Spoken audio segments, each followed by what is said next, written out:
Bismillahirrahmanirrahim. Assalamualaikum warahmatullahi wabarakatuh.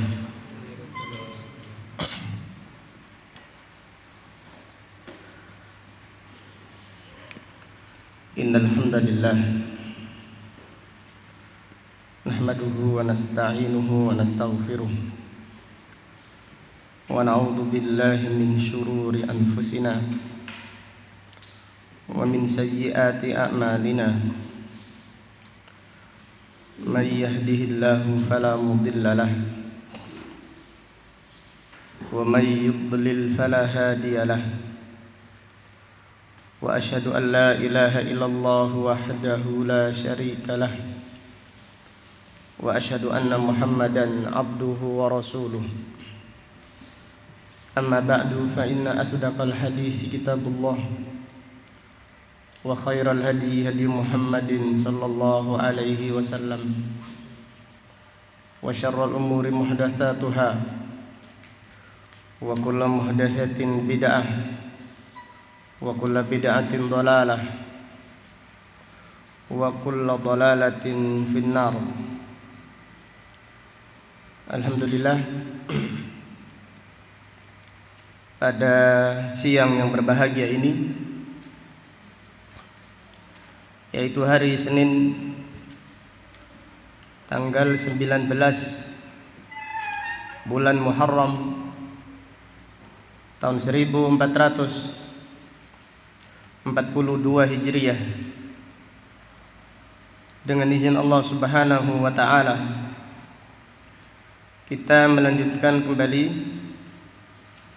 kajian tafsir Al-Qur'an yang kita pelajari dari kitab Taysirul Karimir Rahman fi Tafsiri Kalamil Mannan, yang ditulis oleh Fadilatul Syekh Abdurrahman Ibnu Nasir Ibni Abdullah As-Sa'di, ulama besar kaum muslimin, yang dilahirkan pada tahun 1307 Hijriah dan meninggal dunia pada tahun 1376 Hijriah. Rahimahullahu ta'ala rahmatan wasi'ah. Pada kesempatan yang berbahagia ini kita mempelajari Surat Al-Baqarah ayat 58 sampai dengan ayat 60. Surat Al-Baqarah ayat 58 sampai dengan ayat 60. A'udzu billahi minasy syaithanir rajim. وَإِذْ قُلْنَا ادْخُلُوا هَٰذِهِ الْقَرْيَةَ فَكُلُوا مِنْهَا حَيْثُ شِئْتُمْ رَغَدًا وَادْخُلُوا الْبَابَ سُجَّدًا وَقُولُوا حِطَّةٌ نَغْفِرْ لَكُمْ خَطَايَاكُمْ وَسَنَزِيدُ الْمُحْسِنِينَ. فبدل الذين ظلموا قولا غير الذي قيل لهم فأنزلنا على الذين ظلموا رجزا من السماء بما كانوا يفسقون. وإذ استسقى موسى لقومه فقلنا اضرب بعصاك الحجر فانفجرت منه 12 عينا قد علم كل أناس مشربهم كلوا واشربوا من رزق الله ولا تعثوا في الأرض مفسدين.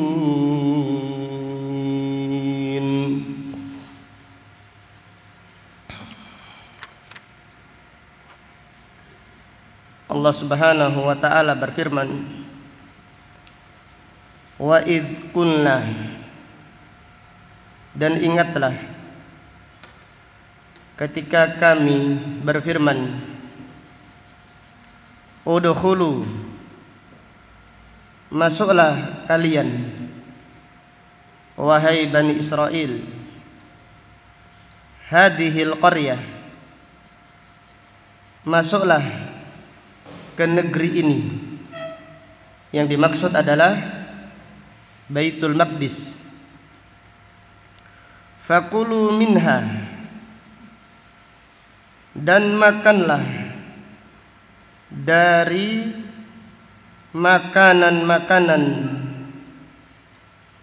dari negeri tersebut, haitsu syi'tum ragadan, sesuka kalian, ragadan, ragadan ay hani'an katsiran, makanlah dalam keadaan bergembira, dalam keadaan senang, dan makanlah dari rizki-rizki tersebut sepuas kalian. Wadkhulul baba sujjada, dan masuklah ke Baitul Maqdis melalui pintunya dalam keadaan sujud, yaitu masuklah melalui pintu gerbang Baitul Maqdis dalam keadaan sujud syukur kepada Allah Subhanahu wa taala. Wa qulu hittatun, dan ucapkanlah hittah. Hittah artinya ya Rabbana ukhtut lana khatayana. Hittah artinya ya Allah, gugurkanlah dosa-dosa kami.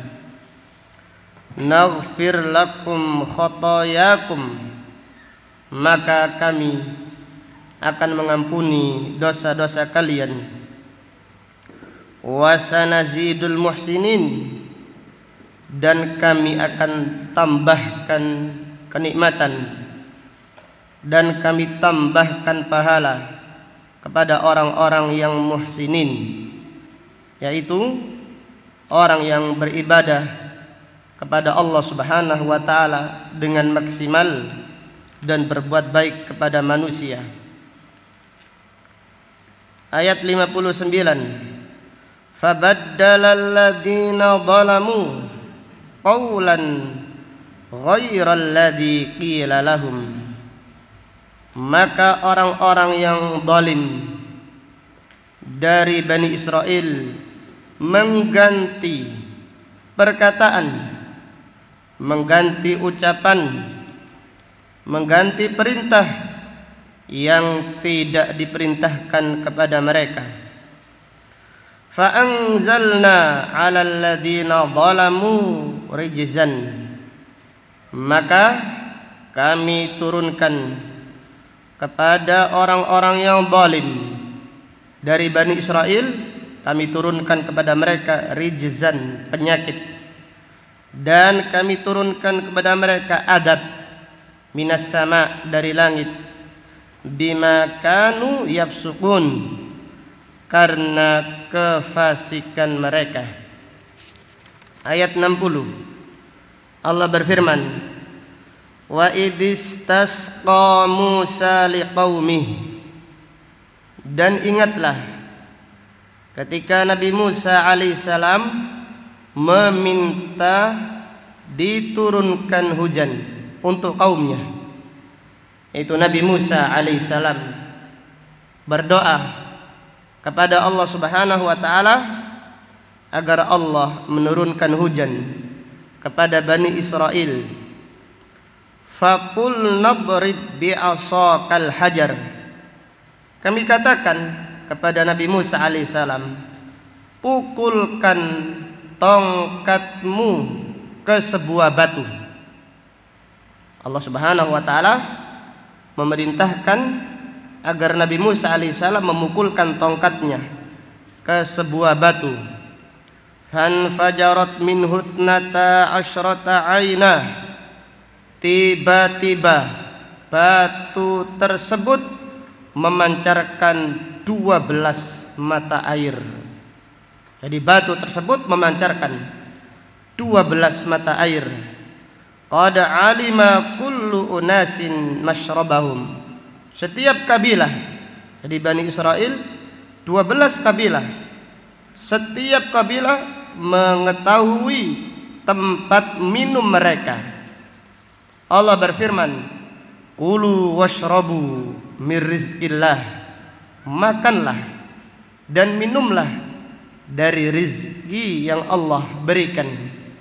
Wala ta'thau fil ard, dan janganlah kalian berusaha di muka bumi mufsidin, menjadi orang-orang yang merusak. Marilah pada kesempatan yang berbahagia ini kita mempelajari tafsir ayat-ayat yang mulia ini.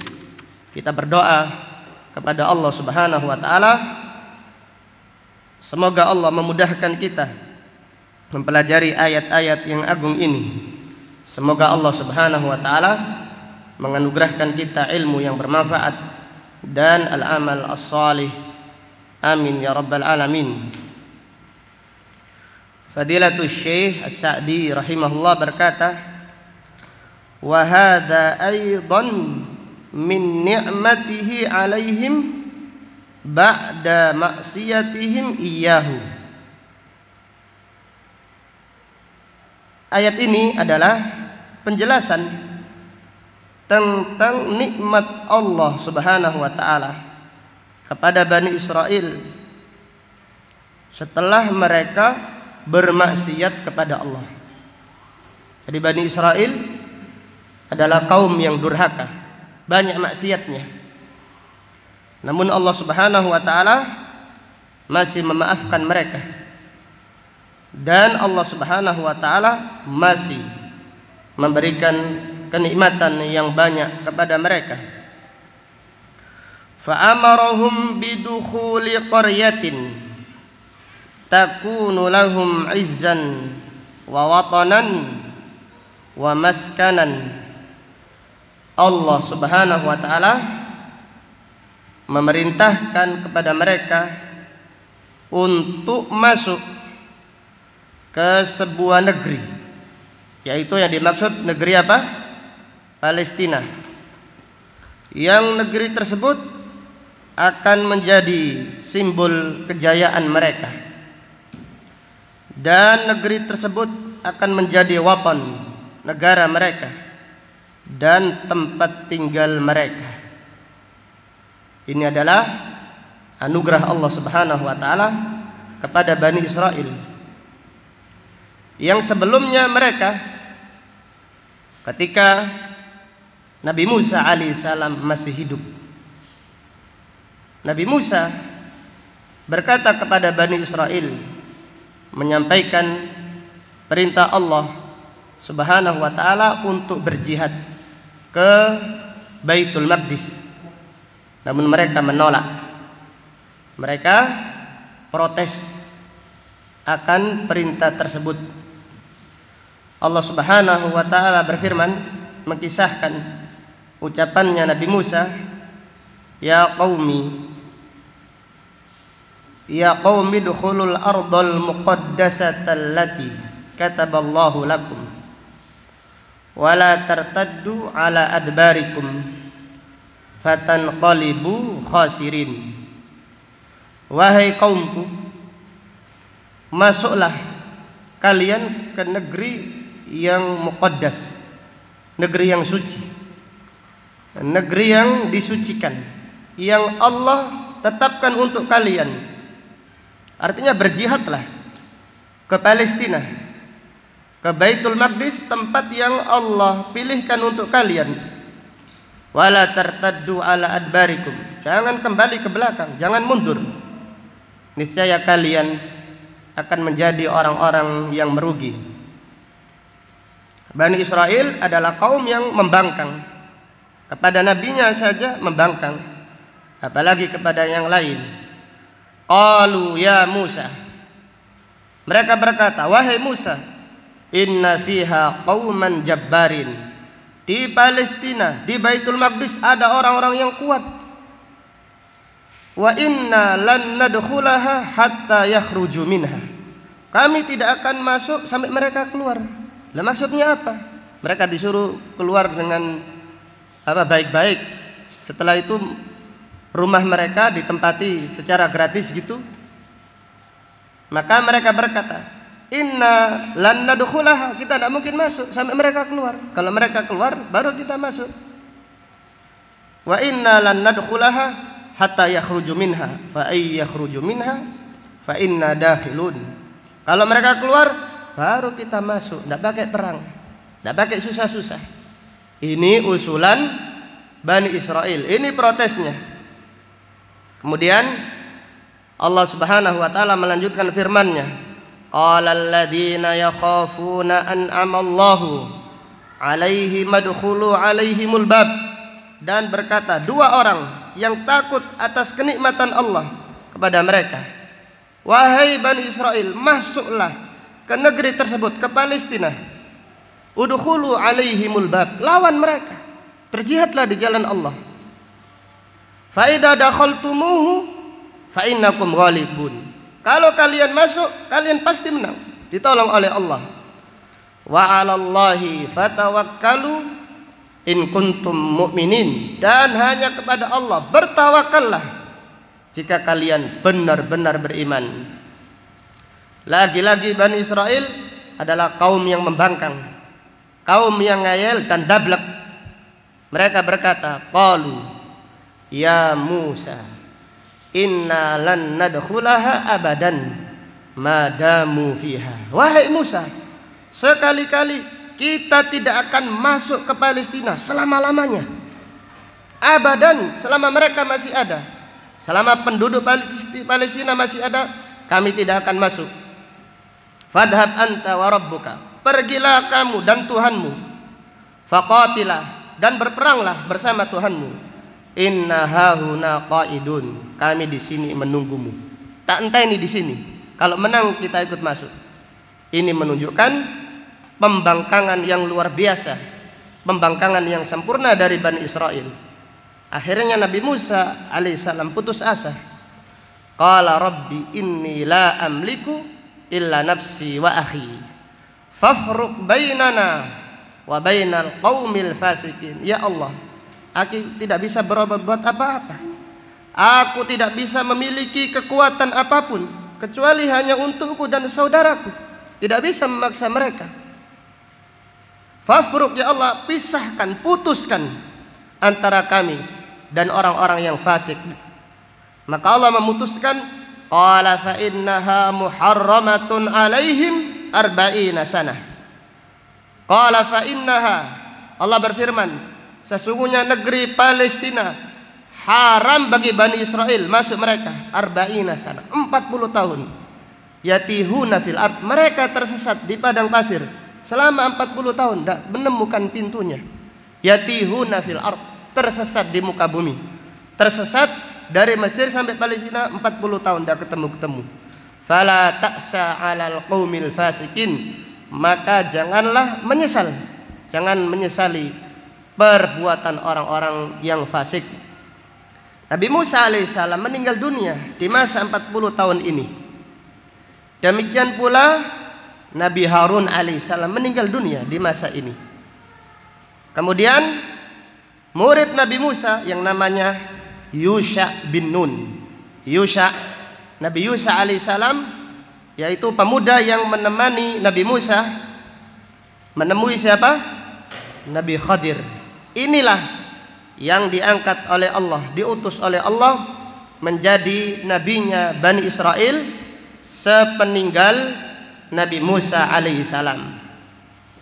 Maka Yusha bin Nun akhirnya memimpin Bani Israel berjihad memasuki negeri Palestina. Nabi SAW mengkisahkan dalam sebuah hadis, ghaza nabiyyun minal anbiya, salah satu nabi berjihad di jalan Allah Yang dimaksud adalah Yusha bin Nun. Hatta idza qarubal fath, sampai apabila kemenangan sudah mendekat. Kadati syams an taghrub, hampir matahari ini terbenam. Dan peraturan perang zaman dahulu, kalau matahari terbenam sudah selesai perangnya. Maka Nabi tersebut berdoa kepada Allah sambil berkata, ya syams innaka ma'murah wa ana ma'mur. Wahai matahari, sesungguhnya kamu itu diperintahkan Allah, aku juga diperintahkan Allah. Maka Nabi tersebut berdoa, yaitu Nabi Yusha bin Nun berdoa kepada Allah agar menahan matahari. Jadi matahari mau terbenam, gak jadi terbenam. Ini kisahnya Nabi Yusha bin Nun, bukan kisahnya Mahabharata ya. Mereka ngambil jiplak-jiplak saja. Ini kisahnya Nabi Yusha bin Nun, yaitu yang berdoa agar Allah menahan apa? Matahari. Ya, matahari gak jadi terbenam sampai Nabi Yusha bin Nun beserta Bani Israel dimenangkan oleh Allah Subhanahu wa taala. Maka Allah setelah itu berfirman, wa id qulna dkhulu hadhil qaryah, masuklah ke negeri Palestina dalam keadaan menang. Silahkan makan apapun yang ada di makanan apapun yang ada di Palestina dalam keadaan bahagia, dalam keadaan tenang. Masuklah sujud syukur, artinya salatul fath, sebagai rasa syukur kepada Allah, dan perbanyaklah istighfar, aku akan mengampuni dosa-dosa kalian. Maka di sini Fadilatul Syekh As-Sa'di rahimahullah berkata, fa'amarahum bidukhuli qaryatin. Allah Subhanahu wa taala memerintahkan mereka masuk ke sebuah negeri. Jadi pada akhirnya mereka mau taat kepada nabinya. Ya, karena mereka sudah melaksanakan, yaitu sudah tersesat berapa tadi? 40 tahun. Kalau tidak taat lagi mungkin tambah 40 tahun lagi. Muter-muter di padang pasir, tidak ketemu-ketemu. Akhirnya mereka menyerah, mereka tunduk, mau mentaati Nabi Yusha bin Nun. Fa'amarahum bidukhuli qaryatin. Allah memerintahkan mereka masuk ke sebuah negeri yang akan menjadi simbol kejayaan mereka, yang akan menjadi negeri mereka dan tempat tinggal mereka. Wa yahsulu lahum fiha rizqur ragad, dan mereka di negeri tersebut akan mendapatkan rizki yang luas. Wa an yakuna dukhuluhum ala wajhi khadi'ina lillahi fihi bil fi'l, dan hendaklah cara masuk mereka ke negeri tersebut dalam keadaan khudu' kepada Allah Subhanahu wa taala, tunduk kepada Allah, dan juga disertai rasa syukur kepada Allah Subhanahu wa taala. Mereka diperintahkan khudu', diperintahkan ruku', diperintahkan sujud, yaitu salat kepada Allah Subhanahu wa taala sebagai bentuk rasa syukur. Demikian pula mereka dilarang masuk dalam keadaan sombong. Biasanya orang menang itu apa? Sombong. Menang itu sombong. Tetapi tidak demikian perintah Allah Subhanahu wa taala. Allah memerintahkan mereka tawadhu. Demikian yang dicontohkan Nabi sallallahu alaihi wasallam ketika beliau menaklukkan kota Mekah. Nabi sallallahu alaihi wasallam masuk naik onta, menundukkan kepalanya sampai keningnya menyentuh punuk onta. Allahu akbar. Ini yang namanya khudu' kepada Allah dan tawadhu, karena yang memberi kemenangan itu semata-mata Allah Subhanahu wa taala. Kemudian Fadilatul Syekh berkata, wa huwa dukhulul bab sujjadan. Allah Subhanahu wa taala memerintahkan Bani Israel masuk gerbang Palestina dalam keadaan sujud, ay khadiin, yaitu tunduk, dalilin, merendahkan diri. Wabil qaul, dan juga diperintahkan untuk mengucapkan an yaqulu hittah. Hittah yang artinya ya Allah, ampunkanlah dosa kami. Demikian dalam keadaan menang diperintahkan bersyukur dan juga diperintahkan beristighfar, ay an yuhatta anhum khotoyahum, yaitu ucapan yang maksudnya agar Allah menggugurkan dosa-dosa mereka, bisu'alihim iyahu maghfiratah, yaitu dengan meminta kepada Allah ampunannya. Maka Allah berfirman, naghfir lakum khotoyakum bisu'alikum al-maghfirah, kami akan mengampuni dosa-dosa kalian dengan permintaan kalian agar kami mengampuni dosa kalian. Wasanazidul muhsinin, dan kami akan tambahkan kepada orang-orang yang ihsan, kepada orang yang baik, yaitu orang yang sampai derajat ihsan, akan ditambahkan oleh Allah, ditambahkan pahalanya, ditambahkan kenikmatan Allah Subhanahu wa taala kepada mereka, bi a'malihim ay jazaan ajilan wa ajilan, ditambahkan balasan yang baik, yaitu balasan di dunia yang baik dan balasan di negeri akhirat nanti. Ini perintah Allah Subhanahu wa taala kepada Bani Israel, yaitu mereka diperintahkan masuk ke Palestina, diperintahkan sujud syukur, diperintahkan untuk mengucapkan istighfar. Jadi kesimpulannya perintahnya ada dua. Perintah tunduk, yaitu sujud syukur. Kemudian perintah istighfar kepada Allah Subhanahu wa taala. Namun lagi-lagi Bani Israel, mereka adalah kaum yang durhaka. Sebagian besar mereka adalah kaum yang membangkang. Maka Allah berfirman, fabaddalal ladzina zalamu, maka orang-orang yang zalim mengganti, jadi merubah perintah Allah, mengganti perintah Allah, minhum, yaitu di antara mereka. Walam yakul fabaddalu, Allah tidak berfirman fabaddalu, li'annahum lam yakunu kulluhum baddalu. Artinya tidak semua Bani Israel merubah perintah Allah, namun sebagian besar mereka merubah.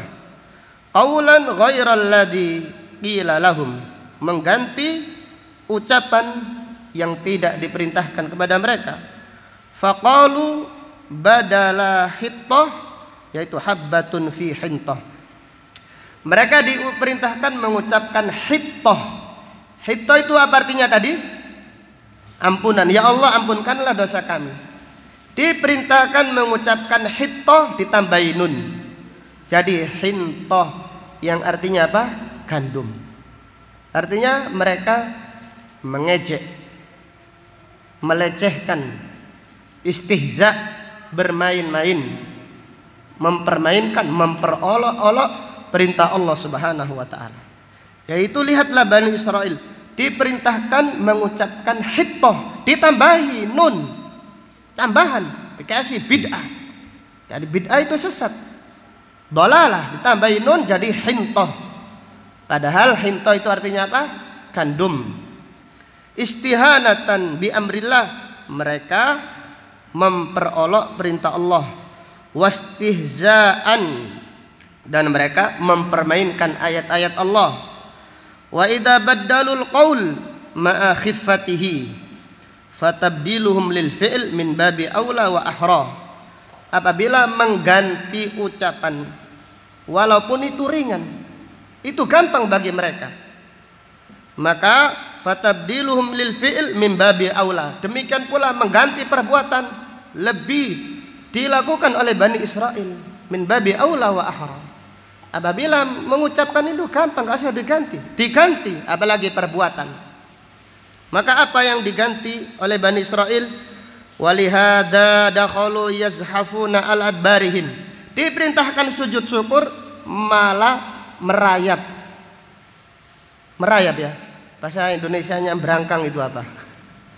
Hah? Merayap melalui belakang, mundur ke belakang, merayap, merangkak mundur ke belakang. Astagfirullah. Jadi Bani Israel diperintahkan sujud syukur, tidak sujud syukur, tetapi merangkak. Duburnya dulu ini, belakangnya ini yang didahulukan, memperolok perintah Allah Subhanahu wa taala. Kemudian walamma kana hadha tughyan akbaru sababin liwuqu'i uqubatillah. Tatkala perbuatan yang melampaui batas ini adalah kurang ajar yang luar biasa, kurang adab yang sangat sempurna, yaitu dalam keadaan menang diperintahkan mengucapkan istighfar malah mengucapkan gandum, diperintahkan sholat, diperintahkan ruku, diperintahkan sujud syukur malah berangkang mundur ke belakang, kayak main-mainan saja, kayak dijadikan permainan dan olok-olokan oleh Bani Israel. Maka penulis rahimahullah berkata, tatkala tughyan, perbuatan yang melampaui batas ini, akbar sabab, penyebab terbesar datangnya hukuman Allah, maka Allah berfirman, fa anzalna 'alal ladzina zalamu rijzan, maka kami turunkan atas orang-orang yang zalim, rijzan ay adaban, yaitu siksa. Di dalam riwayat disebutkan Nabi Shallallahu Alaihi Wasallam menjelaskan bahwasanya Allah Subhanahu Wa Taala memberikan kepada mereka penyakit taun, penyakit wabah, sehingga banyak di antara mereka yang meninggal dunia. Seketika itu juga Allah menurunkan penyakit, yaitu taun, penyakit yang mewabah luas, minas sama, dari langit, bisababi fisqihim wa baghyihim, disebabkan kefasikan mereka dan disebabkan kesombongan mereka. Kemudian ayat berikutnya, ayat 60, penulis berkata istasqa, yaitu Allah berfirman istasqa, yaitu Nabi Musa alaihissalam meminta diturunkan hujan. Ay talaba lahum ma'an yashrabuna min. Nabi Musa alaihissalam meminta kepada Allah air supaya diminum oleh Bani Israel.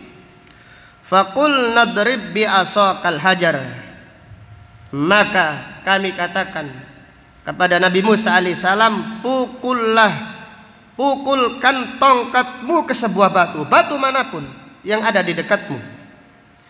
Imma hajarun mahsus maklumun indah wa imma ismu jins, bisa jadi batu itu batu yang sudah diketahui, atau batu manapun yang ada di sekitarmu, pukulkan tongkatmu. Fan fajarat min hutnata asyrata ainah, maka memancarlah dari batu tersebut 12 mata air. Kenapa 12 mata air? Kok enggak satu saja? Hah? Iya, karena mereka 12 apa?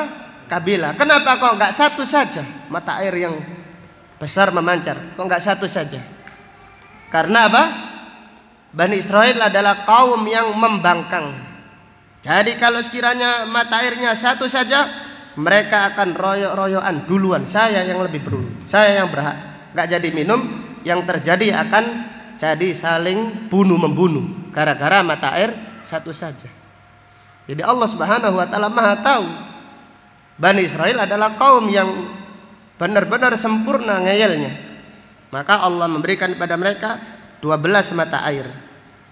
Asyrata aina wa qabailu Bani Israel ithnata asyra qabilah. Kabilahnya Bani Israel itu 12 kabilah. Dan masing-masing kabilah kembali kepada putra Nabi siapa? Nabi siapa Pak Fatani? Nabi Yakub alaihi salam. Qad alima kullu unasin minhum mashrabahum. Setiap kabilah tahu, oh ini mata airnya 12 plus ada tandanya. Allahu Akbar. Kalau enggak ada tandanya mungkin repot lagi. Namanya Bani Israel adalah kaum yang bangkang. Ai mahallahum alladzina yashrabuna alaihi min hadhil ayun. Artinya mereka tahu tempat dikhususkan. Oh ini kabilahnya, keturunannya Nabi Yusuf, ini keturunannya Binyamin, ini keturunannya Yahuda dan seterusnya. Tahu semuanya. Fala yuzahimu ba'duhum ba'dah. Mereka tidak berdesak-desakan minum dari mata air tersebut. Bal yashrabuna mutahanniin. Bahkan mereka minum dalam keadaan bahagia, la mutakaddirin, tidak berdesak-desakan.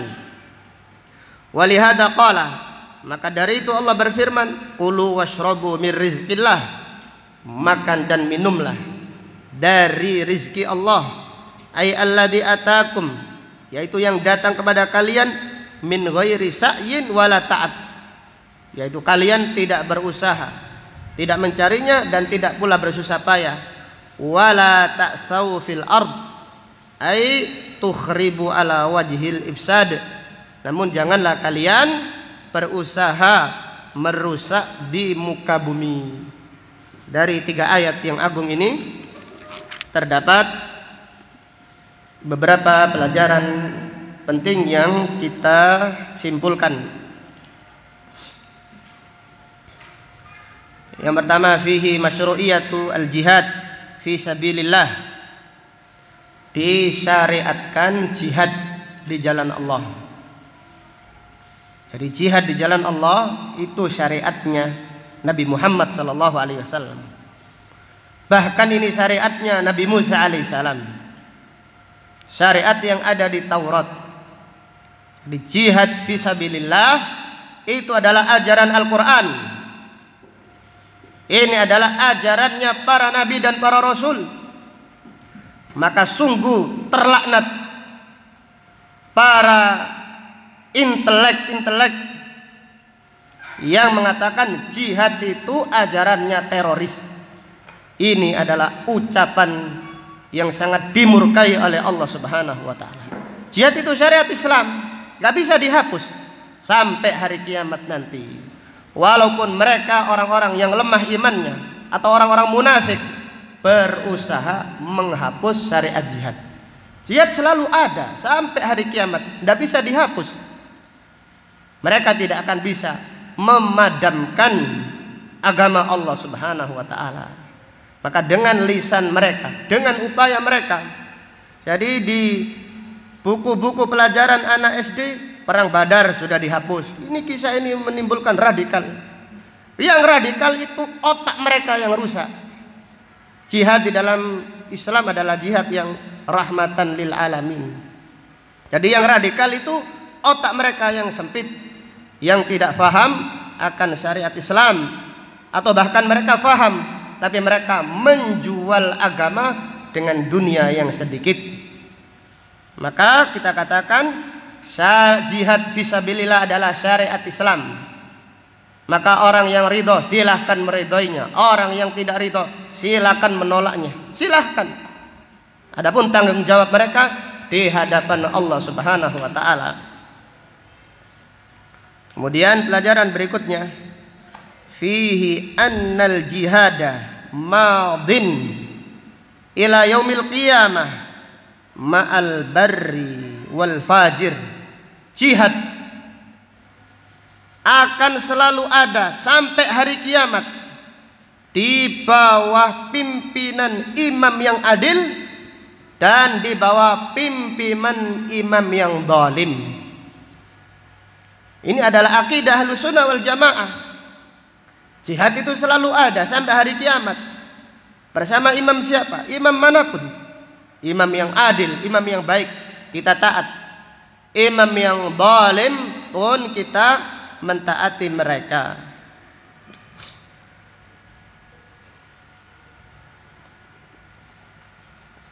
Dari ayat ini terdapat pelajaran fihi barakatu ardis Syam, berkahnya negeri Syam, negeri yang makmur, negeri Syam.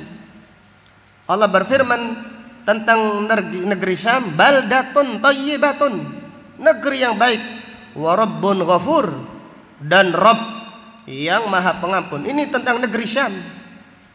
Nabi SAW berdoa, Allahumma barik lana fi Syamina, ya Allah berkahilah untuk kami negeri Syam kami. Negeri Syam adalah negeri pertanian yang makmur, dan Syam adalah Suriah, apalagi Palestina, Lebanon, Jordan, 4 saja ya. Apalagi? Ada lagi 1, Lebanon. 5 negeri ya. Syam, Palestina, Suriah, Jordania, Lebanon. 4 ya. Kurang lebih itu. Adapun Israel adalah, atau Bani Israel, mereka adalah perampok negeri Syam. Dari ayat ini terdapat pelajaran fihi jawazul istimta' birrizqil halal min ghairi israf. Boleh menikmati rizki halal tanpa berlebihan. Jadi dibolehkan. Maka Allah berfirman, wa amma bi ni'mati rabbika fahaddis. Adapun tentang nikmat Allah fahaddis, tunjukkan. Bahagialah, nikmati, tidak apa-apa, selama tidak berlebih-lebihan. Maka pada ayat ini Allah berfirman, fakulu minha haitsu syi'tum raghadan. Raghadan itu menikmati. Raghadan itu makanlah sepuasmu, tetapi jangan sampai melampaui batas. Dari ayat ini terdapat pelajaran fihi dhammut tanattu', celaan orang yang melampaui batas. Jadi orang yang melampaui batas, tidak mau makan yang enak, makannya cuma putih saja, nasi, kemudian air putih, kemudian tahu, tidak dikasih bumbu, tahu saja, kemudian apalagi daging dicat putih gitu ya, dan seterusnya. Ini adalah perbuatan yang melampaui batas. Ini hulu, ini melampaui batas, ini tercela. Nabi SAW suka minum susu. Nabi SAW suka daging kambing bagian mananya? Sampilnya. Intinya Nabi SAW suka daging kambing dan seterusnya. Kemudian pelajaran berikutnya, fihi masyru'iyatu sujudis syukur. Disyariatkan sujud syukur. Jadi kalau mendapatkan kenikmatan, kita ada sesuatu yang kita inginkan, kemudian kita memperolehnya, kita bergembira, disunnahkan sujud syukur. Sujud syukur, apa bacaannya? Enggak ada bacaan tertentu. Kita menyebut, kita bersyukur kepada Allah, menyebut doa apapun silahkan. Kemudian tidak perlu berwudu dan tidak pakai takbir Allahu Akbar, enggak, langsung sujud saja. Sujud syukur sebagai bentuk rasa syukur kepada Allah Subhanahu wa taala. Nabi sallallahu alaihi wasallam apabila mendapatkan sesuatu yang menggembirakan, maka beliau sujud sebagai bentuk rasa syukur kepada Allah Subhanahu wa taala. Maka pada ayat ini Allah berfirman, wadkhulul baba sujada. Masuklah negeri Palestina dalam keadaan sujud. Maksudnya adalah sujud syukur. Kemudian dari ayat ini terdapat pelajaran fihi masyru'iyatu sholatil fath. Disyariatkan salat kemenangan. Jadi apabila menang, dimenangkan oleh Allah Subhanahu wa taala, disyariatkan salat, maka disebutkan sujud. Para ulama tafsir ada mengartikan sujud ruku'. Wadkhulul baba sujada ay ruk'an, artinya salatlah sebagai bentuk syukur karena Allah Subhanahu wa taala memberikan kemenangan. Demikian yang dicontohkan Nabi sallallahu alaihi wasallam ketika menaklukkan kota Mekah. Beliau sholat berapa rakaat? 8 rakaat di waktu duha. Dan sebagian ulama mengatakan ini namanya sholatul fath, sholat kemenangan.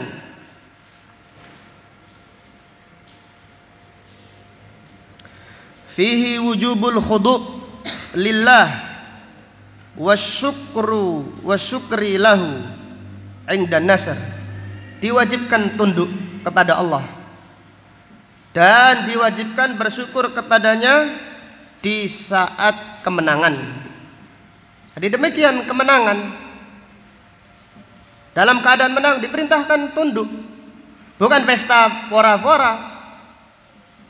Itu kemenangan orang-orang jahiliyah dengan pesta pora, dengan bermaksiat kepada Allah. Tapi lihatlah perintah Allah, di saat menang diperintahkan tunduk, tawadhu, menghinakan diri kepada Allah. Diperintahkan bersyukur kepada Allah Subhanahu wa taala. Karena kemenangan di dunia kemenangan sementara, kemenangan yang hakiki nanti, yaitu ketika menang sudah diselamatkan dari neraka dan dimasukkan ke dalam surga, baru Allah berfirman faqad faz, itulah kemenangan yang hakiki. Boleh bangga, boleh seseorang itu membanggakan amal perbuatannya kalau sudah menginjakkan kakinya di surga Allah Subhanahu wa taala. Adapun di dunia diberi kemenangan, jangan bangga, tawaduklah. Programnya disukseskan oleh Allah, jangan bangga, tawaduklah. Tunduklah kepada Allah. Ini semata-mata anugerah dari Allah Subhanahu wa taala. Kemudian dari ayat ini terdapat pelajaran fihi masyru'iyatul istighfar 'inda nasr wa ba'dal ibadah. Disyariatkan beristighfar di saat kemenangan. Demikian pula disyariatkan istighfar setelah selesai beribadah. Demikian alangkah indahnya syariat Allah Subhanahu wa taala. Jadi setelah selesai beribadah kita diperintahkan istighfar, supaya kalau ada kesalahan-kesalahan di saat beribadah diampuni oleh Allah Subhanahu wa taala. Perhatikan majelis ilmu, majelis yang disampaikan ayat-ayat Allah, majelis yang disampaikan hadis-hadis Nabi sallallahu alaihi wasallam. Kalau selesai diperintahkan istighfar, maka dianjurkan membaca doa apa? Kafaratul majlis. Yang di doa tersebut kita menutup astaghfiruka, ya Allah aku memohon ampun kepadamu.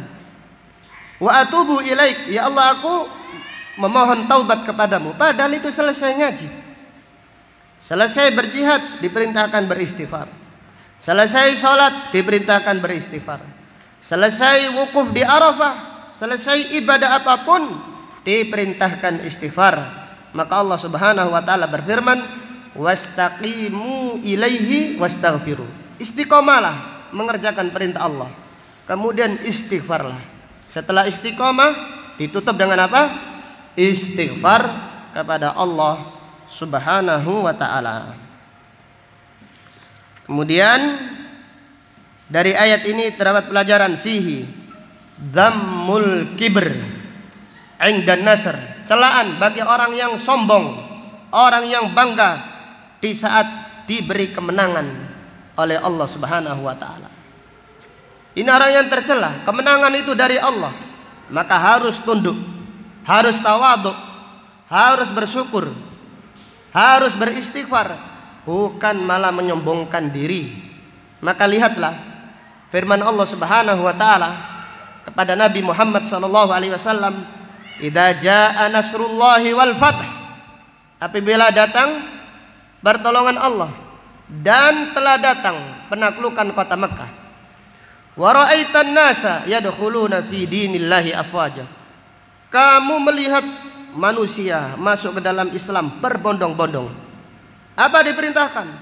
Pesta pora, perayaan, nyumet mercon, apalagi nabuh genderang dan seterusnya. Enggak. Fasabbih, tutuplah dengan tasbih, bihamdi rabbika, pujilah kebesaran Rabbmu, wastaghfir, dan beristighfarlah, innahu kana tawwaba, sesungguhnya Allah Maha penerima taubat.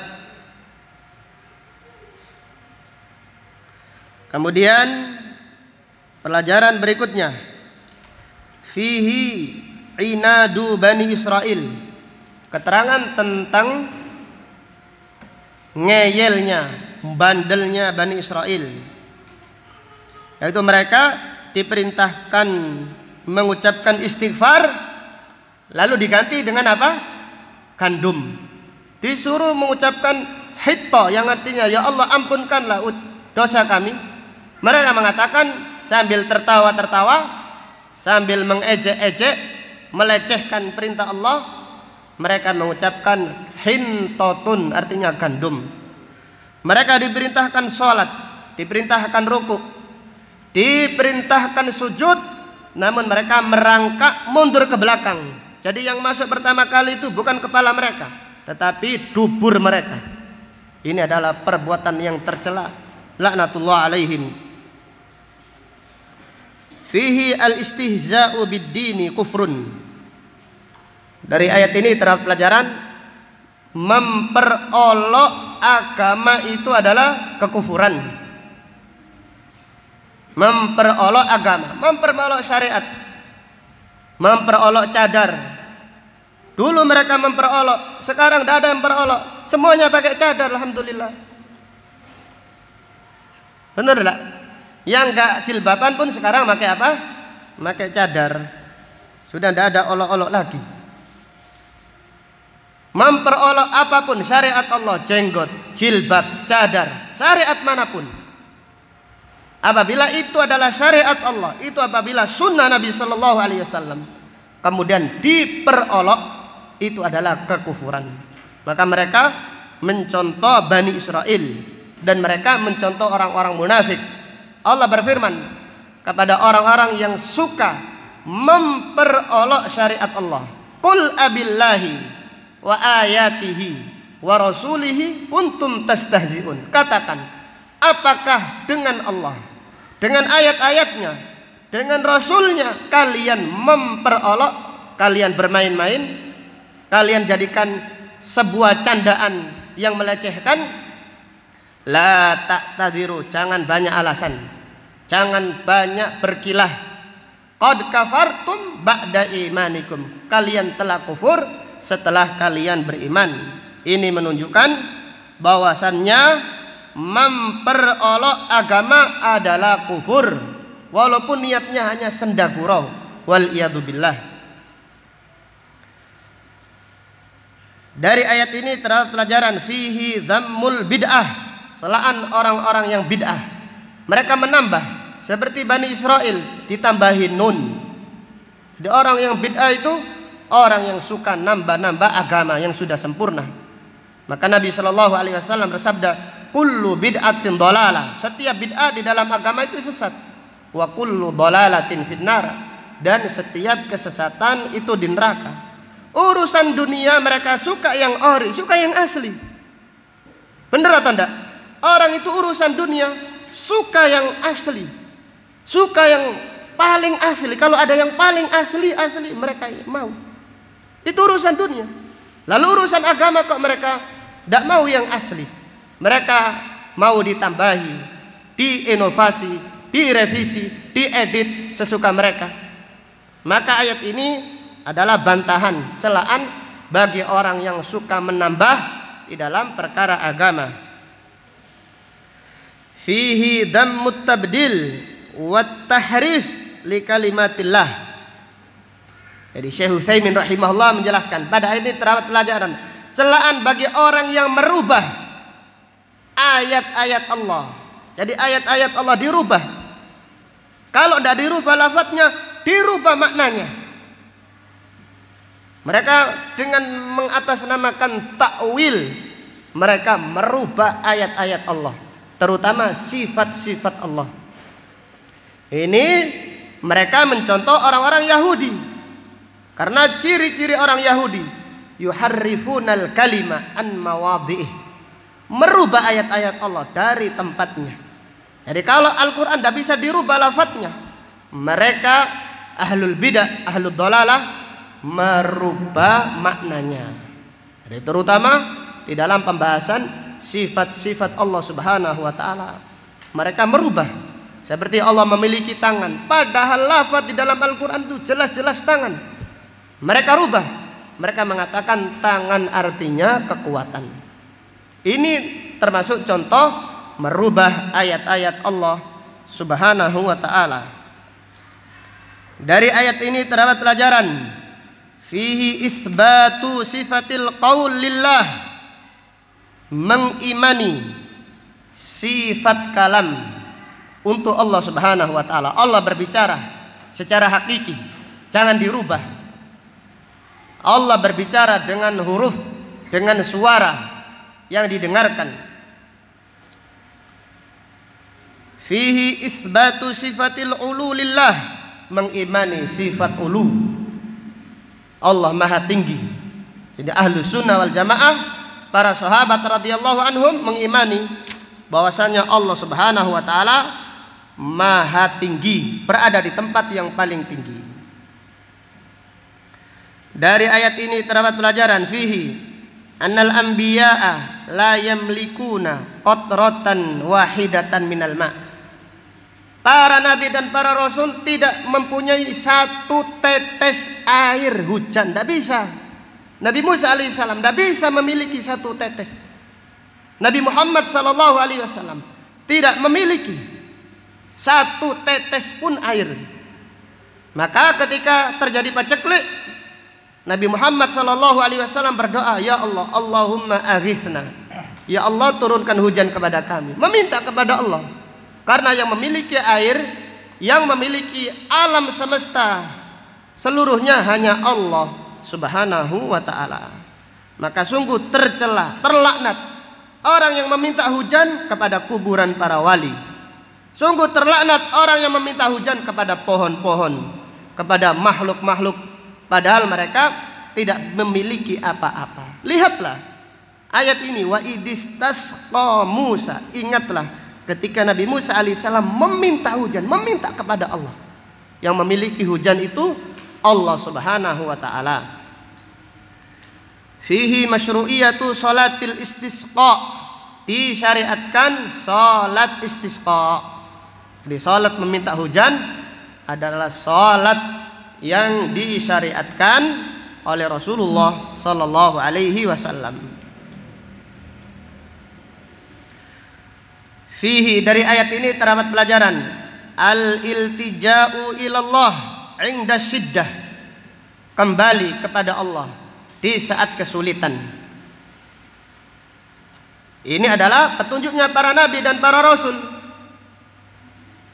Jadi para nabi dan para rasul apabila kesulitan kembali kepada Allah Subhanahu wa ta'ala.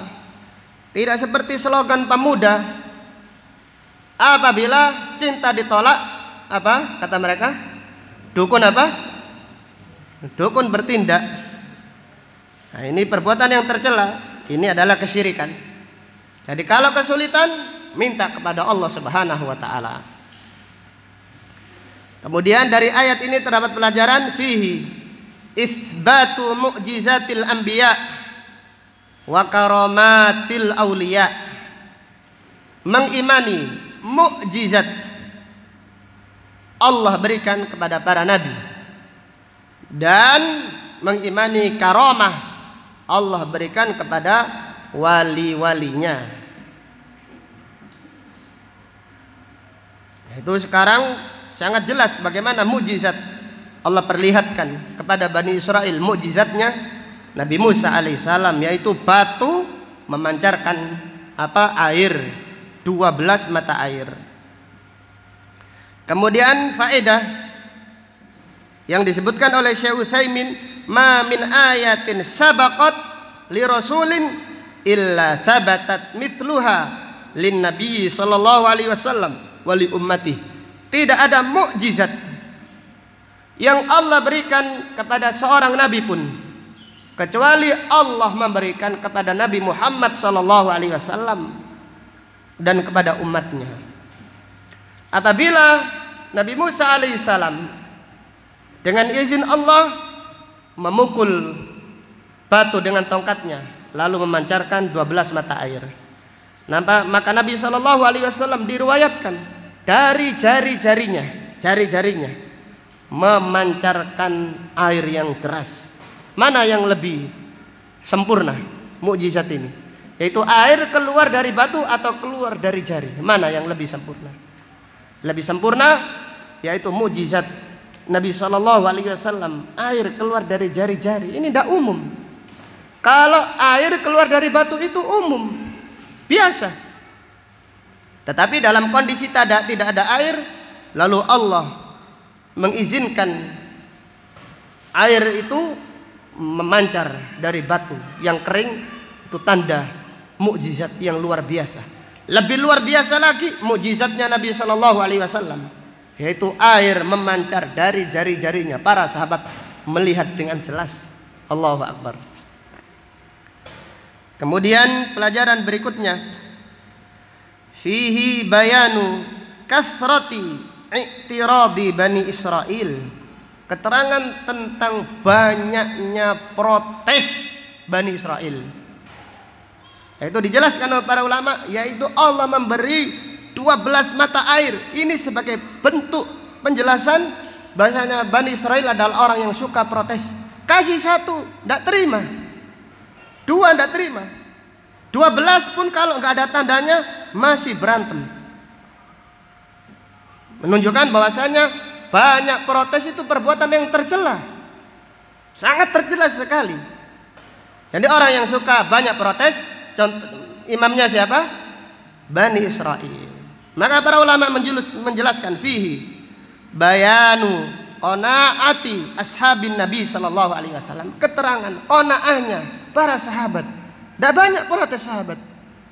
Dalam kondisi menderita, dalam kondisi susah, tetap semangat membela Rasulullah sallallahu alaihi wasallam. Tidak minta ini, tidak. Kalau diberi diterima. Kalau diperintahkan langsung segera. Maka para sahabat, marilah kita mencontoh para sahabat, orang yang qanaah, diberi oleh Allah Subhanahu wa taala apapun, dalam safar perang Tabuk, makan yang tersisa korma saja, mereka senang, bergembira. Demikian. Adapun Bani Israel, dikasih ini protes, dikasih itu protes. Kehausan saja masih protes. Sekiranya mata airnya deras satu, nggak jadi minum. Ada air, nggak jadi minum. Jadinya apa? Berperang antara satu dan yang lain. Ini menunjukkan mereka adalah kaum yang suka protes, dan orang yang banyak protes adalah orang yang tercela. Kemudian pelajaran berikutnya, fihi wujubu syukrin nikmah, wajib mensyukuri nikmat Allah Subhanahu wa taala. Fihi annal ma'asi kufrun nikmah wa ifsadun fil ard. Dari ayat ini terdapat pelajaran, maksiat itu adalah kufur nikmat dan merusak di muka bumi. Jadi orang yang bermaksiat, mereka itu mengkufuri nikmat Allah. Dan orang yang bermaksiat adalah orang-orang yang merusak di muka bumi. Wallahu ta'ala a'lam bisawab. Demikian apa yang dapat disampaikan pada kajian siang hari ini. Kita berdoa semoga Allah Subhanahu wa taala menerima amal kita, dan kita berdoa agar Allah Subhanahu wa taala semakin menambahkan kita semangat di dalam mempelajari ayat-ayat Al-Quran. Semoga Allah Subhanahu wa taala menjadikan kita orang yang berbahagia dengan Al-Quran di dunia dan di akhirat nanti. Amin ya rabbal alamin. Subhanaka Allahumma wa bihamdika asyhadu an la ilaha illa anta astaghfiruka wa atubu ilaik. Walhamdulillahi rabbil alamin. Assalamualaikum warahmatullahi wabarakatuh.